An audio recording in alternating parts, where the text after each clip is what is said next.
Eretz Yisrael. And without further ado, Reb David Cohen. Thank you for joining us. It's now less than 24 hours before Shemittah is going to begin. And for people living in Eretz Yisrael, the farmers have been working on this already for some time.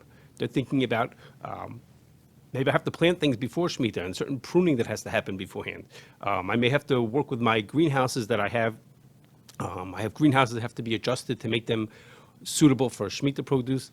I have even some people who plant in a specific way in months and months before Shemittah to make something called a Sadeh Nir in order to be able to plant again before Shemittah. All kinds of special preparations they're making because there are restrictions on what they're allowed to do during Shemittah. And it's not just farmers. Homeowners are doing the same things. They're thinking about, I have flower pots and I have gardens that I have to think about weeding and watering and all different kinds of things that they have to think about, even if they're not farmers. So they have to think about, can they do digging and construction in their backyards, which may affect halachas of Shemitah. So they're planning beforehand, thinking what they have to do. And the truth is, even the Iriyah, the city councils of different parts of Eretz Yisrael are also planning these things. They trim the palm trees before Shemitah because they're not going to be able to do the same during Shemitah. They adjust watering schedules and plantings and things like that in order to comply with the halachas of Shemitah.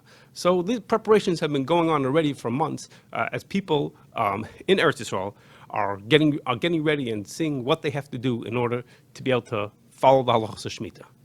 But the people who, in a way, may have it the hardest in a certain sense, are manufacturers. And these people who manufacture and export items, if they basically close down for Shemitah because they have no produce, they have nothing to work with, then not only do they stand to lose business during Shemitah, but they can lose their clients permanently. Think about someone who's exporting his produce and shuts down for months and months or a whole year. His clients are gone. He'll have no customers to go with. So some of them say, I have no option. What am I supposed to do? And they rely on the heter mechira. It's a way that the land is officially sold, and therefore they can have the same produce that they had the whole year, and they could go on business as usual. Okay, those people, if they do that, they will lose their mahadran hashgacha, and almost all the national American hashgachas will also withdraw hashgacha from that because they don't rely on the heter mechira. So that means to say is there are some products that all the time have a regular reputable hashgacha, but come Shemitah or thereafter, all of a sudden will lose their hashgacha. So consumers should keep their eyes open and make sure to check packages because what had a hashgacha today may not have a hashgacha tomorrow once it's already Shemitah, and these people chose to not comply with what would be considered standard. But others say, no, we're going to follow the halachas of Shemitah. We have to find some way to keep our businesses running. So they have some different options. They may buy produce from out of Eretz Yisrael. They may buy produce that grows in the political borders of Israel that are out of the borders of what halachically is Eretz Yisrael. Certain parts of the land are not technically part of Eretz Yisrael. They don't have the rules of Shemitah. They could buy from greenhouses. As I mentioned, there are greenhouses that can be designed properly so that there's no problems. The produce that grows there is not within the rules of Shemitah. They could buy from non-Jewish farms. Non-Jews who own farms in Eretz Yisrael, they can buy that produce. And all those things that I just mentioned, each one of them has their own little questions on halachic issues to it. And many of these products will therefore be marked. It'll say on the package, it'll say Yevol Nachri, it came from a non-Jewish farm. It came from Matzah Menutag from a greenhouse. It came from Shishis, I had it from leftover from the 6th year. In other ways, it'll say from Sheminis, and different ways it'll mention so consumers know what they're getting and how they comply with the rules of Shemitah and whether that's appropriate. Now, all that I just mentioned about manufacturers, that's all good and fine for produce that has hashgacha on it. You buy some, French fries or some kind of packaged food. Hashgacha that's on there is what tells you that they follow the rules of Shemitah just like they follow all the other halachas in Yoreh De'ah the person has to do. But now that's all fine and good for those kinds of items that have hashgacha on them. What about for raw vegetables? So raw vegetables they don't have hashgacha on them. They're just raw, peas and carrots. So raw vegetables have two halachas that are relevant to us. The first is that when we want to know whether a vegetable does or does not belong to Shemitah, that vegetable is decided by its harvest, which is to say is any vegetable harvested starting a day from now, starting from Rosh Hashanah until next Rosh Hashanah, if it was harvested during Shemitah, it's a Shemitah produce. So that means is there will be Shemitah produce on the market in 24 hours from now. People will be, as someone harvests something starting Rosh Hashanah. But the second thing, which is restrictive, is that Chazal were concerned that people would plant on Shemitah and say that things grew by themselves.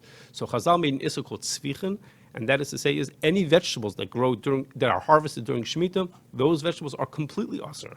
You're not allowed to eat them at all. Which is to say is that in Eretz Yisrael, they're big exporters for us in Chutz La'aretz, big exporters of carrots and herbs and peppers and probably some other things as well.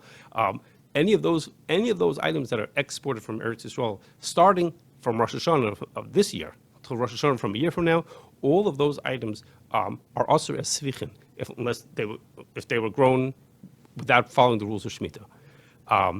The truth is that not only do they export that produce during every year, during Shemitah they export even more than usual, and that's because the local population is more sensitive to Shemitah concerns and won't buy a lot of that produce, and therefore it gets shipped to the overseas market for people who are not aware or not don't even realize that that's what it is. So the good news for us is that here in the United States, the law is that if you in a fruit store, or at least here in Illinois, I should say, in a fruit store, the marks everything with the country of origin.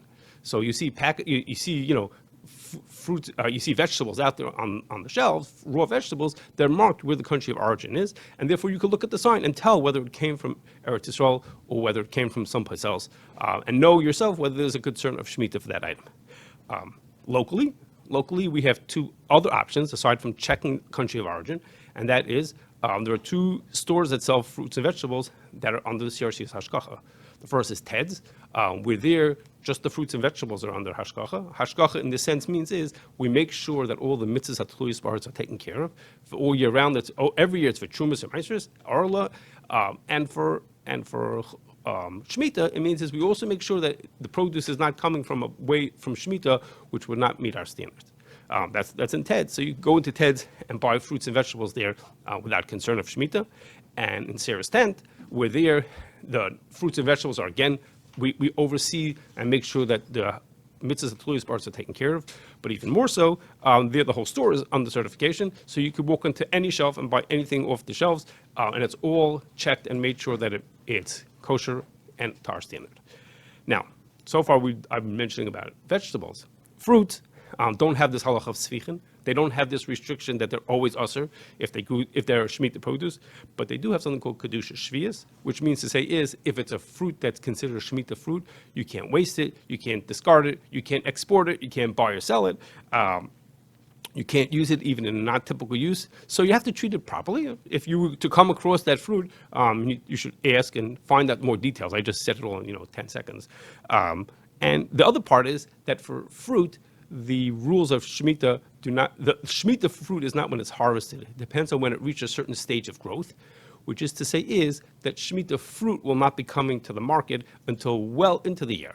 Maybe at the end of the winter or the spring will we first start seeing fruit that's from Shemitah, which is to say fruit that's harvested right after Rosh Hashanah will not be Shemitah fruit. It will not be considered Shemitah fruit.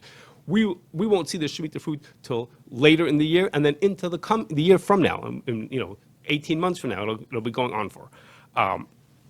The most famous example of it, all of us will come across, is that the esrogim that we will use, not this sukkos, but in a year from now sukkos, those esrogim, if they came from Eretz Yisrael, will be Shemitah produce, and they will have special rules with them. I'm sure we'll hear about that as we come closer to that year. Now, in order to navigate all of this, to figure out, all these fruits and vegetables, when they come to market, where they are they from Shemitah, are they from, and what they are, there are different groups in Eretz Yisrael that provide information for people so they can find these things. We rely on a chart, the charts made by Rabbi Frati and his group of people who take care of these things. The original charts come in Hebrew. We're in the process of actually translating to English to make it easier for our people to work with. And that helps us understand when someone picks up a fruit or vegetable, they want to know, is this from Shemitah, is it not from Shemitah, what's the status, and this and that. We can check on those things. I'm talking now about raw fruits and vegetables. Frozen fruits and vegetables will last even longer. They have a much longer shelf life. They last even longer. So it's not just during Shemitah and right after, they can last for longer. And the ones with even longer shelf life are things that are preserved, like canned goods or wines that last for many years afterwards and can show up from many years after Shemitah, even though they were Shemitah produce. So just to summarize, Shemitah is starting now. It's starting in less than 24 hours. People have been prepping for it for months. Individuals and manufacturers and farmers have all been prepping for many months. For us, as far as people here, vegetables will be Shemitah produce coming in a few days from now already. As soon anything harvested already from Rosh Hashanah, it'll last for the whole year. And fruits will be starting in a couple of months from now, and they will last for give or take a year after that, well into the next Jewish year.